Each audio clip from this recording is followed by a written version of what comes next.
असल में उलमा हज़रात के सामने हमारी क्या जरूरत है। अक्सर मैं कहता हूँ कि इनकी मिसाल शेरों की है और शेरों के सामने बोलना कोई आसान काम नहीं है। हम तो बड़े बड़े प्रोग्रामों में बोल लेते हैं, लेकिन आप यकीन करें कि जब इनके सामने आ जाते हैं तो हमारी बोली बंद हो जाती है। वो क्यों? असल में ये जो हमारी असल लीडर ये है। मैं आपको मेंबर रसूल पर खड़े होकर कह रहा हूँ कि हमारे असल लीडर, बाकी रसूल ये जो युवाओं के अंदर आपको नजर आ रही, ये सारे रसूल ही है। क्यों? मैं अक्सर कहता हूँ कि जब आप दुनिया में आते हैं तो कानों में आज़ान कौन देता है? यही उलमा हज़रात देते हैं। और जब आपका निकाह होता है, निकाह कौन पढ़ाते हैं? ज़रदारी पढ़ाते हैं, नवाज शरीफ पढ़ाते हैं, यही पढ़ाते हैं। और जब आप इस दुनिया से रुखसत होते हैं तो फिर आपका जनाजा कौन पढ़ाता है? यही उलमा हज़रात पढ़ाते हैं। और फिर जब आपके ऊपर मिट्टी डाली जाती है तो मुझे बताइए कि फातिहा कौन पढ़ाते हैं? ना भाई, ना चाचा, ना मामा, कौन पढ़ाते हैं? यही हज़रात पढ़ाते हैं। और हमें अल्लाह के साथ जुड़ने वाले कौन है? यही हज़रात है। कुरान पाक के साथ जुड़ने वाले कौन है? यही उलमा हज़रात है। और रसूलुल्लाह सल्लल्लाहु अलैहि वसल्लम की जिंदगी में डालने वाले कौन है? यही उलमा हज़रात है। तो मुझे बताओ, आप अल्लाह को हाजिर नजर रखिए, कौन हमारे लीडर है? यही लीडर है। तो इनके सामने हम कैसे बोल सकते हैं? तो मैं मौलाना जहीर साहब आपको खिराजी तहसीन पेश करता हूँ कि आप हर साल ईद मिलादुन्नबी की जब भी आते हैं तो आप एक इंटीक सा प्रोग्राम कराते हैं।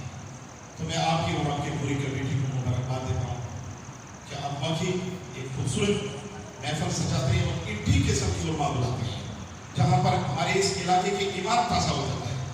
जितने बड़े उलमा आते हैं उसी तरह हमारा ईमान ताज़ा होता है। इनके सामने हमारा क्या, लेकिन मैं एक आखिरी मैसेज मेरा दिल करता है कि मैं आपको पास करूँ। दुनिया में कोई कंपनी कोई चीज़ बनाती है, उसका एक मकसद है।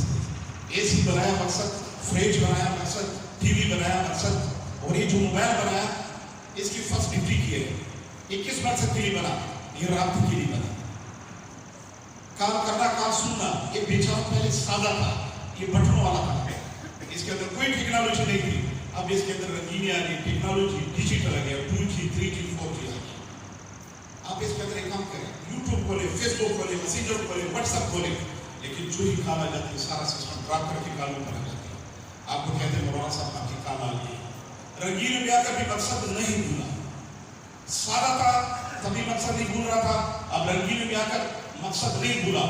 अब ये मेरा मकसद पूरा कर रहा है, मैंने इसको और भी लगाया हुआ है, संभाल के रखे हुए, देर से लगा कर। जब ये मकसद छोड़ेगा, काम करना, काम सुनना छोड़ेगा तो ये किधर जाएगा?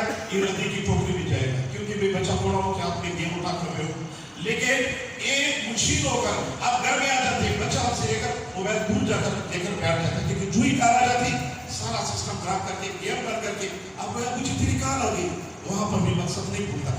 आइए, जिस अल्लाह ताला ने मुझे और आपको बनाया, मुझे और आपको डिजाइन किया, आप बैठे सर्विस में, बिजनेस में, प्रोजेक्ट में, दोस्ती में, अपनी बीवी के साथ खुशगपियों में, लेकिन जो ही तेरे काम बसे से आगे अल्लाह अकबर, अल्लाह बहुत बड़ा, हय्यल फला, कामयाबी की तरफ आ।